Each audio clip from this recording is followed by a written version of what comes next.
হিজবুতের মিছিলে পুলিশের tear shell, ধাওয়া পাল্টা ধাওয়া। রাজধানীর বায়তুল মোকাররম এলাকায় মার্চ ফর খিলাফা কর্মসূচির অংশ হিসেবে মিছিল বের করেছে নিষিদ্ধ সংগঠন হিজবুত তাহরির।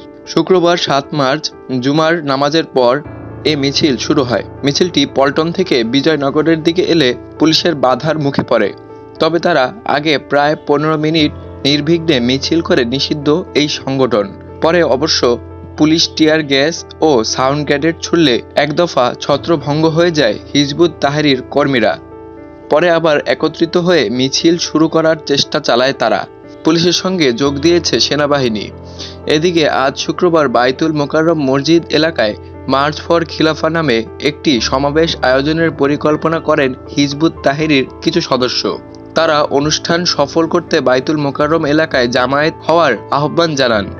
এ ঘটনায় রাজধানীর উত্তরা পশ্চিম থানা এলাকা থেকে নিষিদ্ধ ঘোষিত সংগঠন হিজবুত তাহরির ৩ জন সক্রিয় সদস্যকে গ্রেফতার করেছে ডিএমপির কাউন্টার টেররিজম অ্যান্ড ট্রান্সন্যাশনাল ক্রাইমের ইউনিট।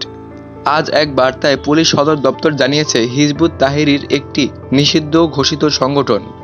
আইন অনুযায়ী এদের সব কার্যক্রম শাস্তিযোগ্য অপরাধ। ডিএমপি জানিয়েছে, জননিরাপত্তার প্রতি হুমকি বিবেচনায় ২০০৯ সালের ২২ অক্টোবর বাংলাদেশ সরকার কর্তৃক হিজবুত তাহরিরকে নিষিদ্ধ ঘোষণা করা হয়। সন্ত্রাস বিরোধী আইন ২০০৯ অনুযায়ী নিষিদ্ধ ঘোষিত যে কোনো সংগঠন কর্তৃক সভা সমাবেশ, মিছিল, পোস্টার, লিফলেট বিতরণ ও অন্যান্য উপায়ে প্রচারণা সহ সব কার্যক্রম শাস্তিযোগ্য অপরাধ।